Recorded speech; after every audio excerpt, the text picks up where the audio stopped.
歡迎翻嚟名人會客廳。咁今日咧，我哋就請到旅遊達人蔡文耀咧，就嚟同大家講下咧，就係佢最近旅遊嘅所見所聞嘅。咁啊，頭先你就提到呢個馬爾代夫啦，係啊。咁就馬爾代夫就大家都知有好多嗰啲島仔組成嘅。咁你喺裡面睇到啲咩咧？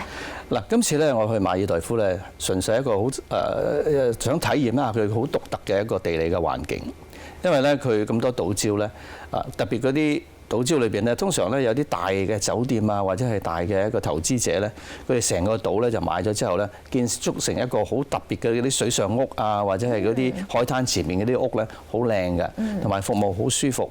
咁但係咧價錢又非常之貴嘅，非常之貴。有時即係平均嗰啲即係好啲嘅酒店咧，都要1000零2000蚊一晚。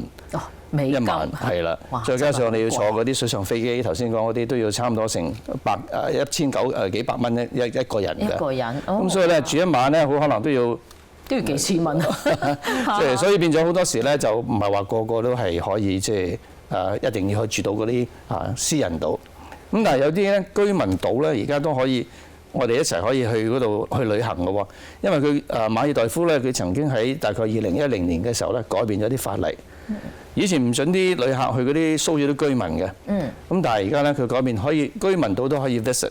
咁即係旅客都可以去。係啊。咁所以今次我亦都體驗一下居民島嘅情況，佢嘅收費咧差唔多等於嗰啲私人島咧1/10都唔夠。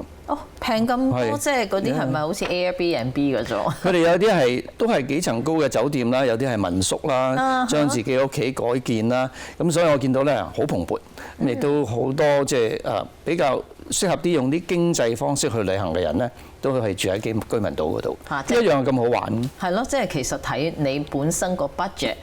如果即係平有平玩咯，貴有貴玩咯嚇。咁其實對當地居民嚟講，亦都係促進呢個經濟繁榮㗎噃。冇錯，佢哋亦都請咗好多外勞添。因為佢哋居民，我去嗰個居民島，佢話我哋個島上面只係得3家人嘅啫。咁但係3家人佢哋邊夠人手去做咁多呢啲咁嘅即係酒店啊、食宿嘅接待服務啊？民宿啊或者其他嗰啲，佢哋就輸入好多外勞啦。我去到嗰度見到有好多係嚟自印尼啊、嚟自越南啊，或者係嚟自印度嘅一啲外勞嘅。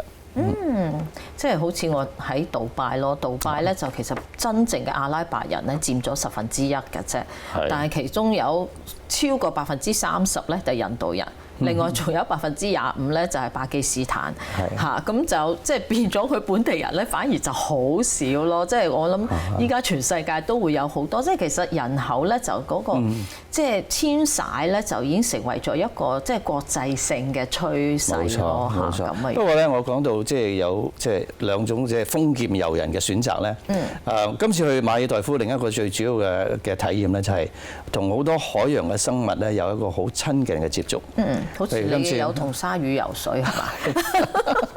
今次咧，我哋走去同啲鯊魚一齊喺個大海中間跳落去同佢哋游水，亦都見到有好多海豚啦嚇，我哋追嗰啲海豚嘅喺個海嗰度，佢哋好生猛咁跳嚟跳去。但係鯊魚你唔驚佢咬你啊？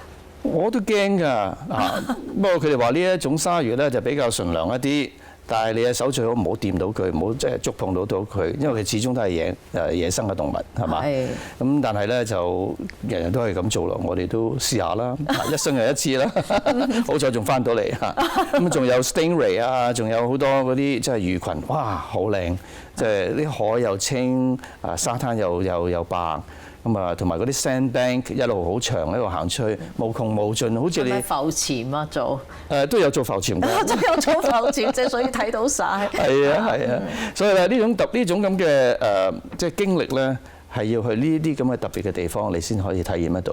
係呢個真咯嚇。咁就除咗呢個馬爾代夫啦，好似你對印尼都印象好深刻喎。係啊，今次咧我亦都專登咧係去印尼嗰度咧係去做一個比較多幾日嘅深度啲嘅旅遊。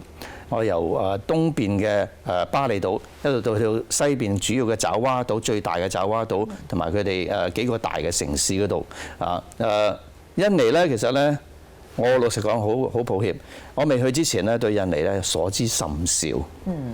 我相信大部分喺電視機前面嘅朋友咧，喺新聞或者係我哋平日嘅生活當中，好少機會接觸到有關於印尼嘅所有各個方方面面嘅歷史啊，或者其他嘅文化嘅嘢。因為印尼原來係全世界第4大嘅人口嘅國家。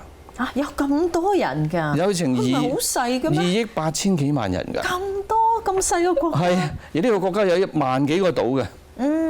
咁所以咧，佢亦都所有啲島咧，全部咧都係喺啲火山嗰個Ring of Fire 上邊嘅。咁所以變咗咧，印尼咧呢一次嘅體驗咧，真係非常之好特別。咁啊，或者我哋有時間再同你詳細咁傾下。係，我哋多謝晒 Philip。咁啊就好似阿 Philip 頭先所講嘅，其實今次咧就因為時間嘅關係咧，印尼咧，我哋下一次再同大家介紹。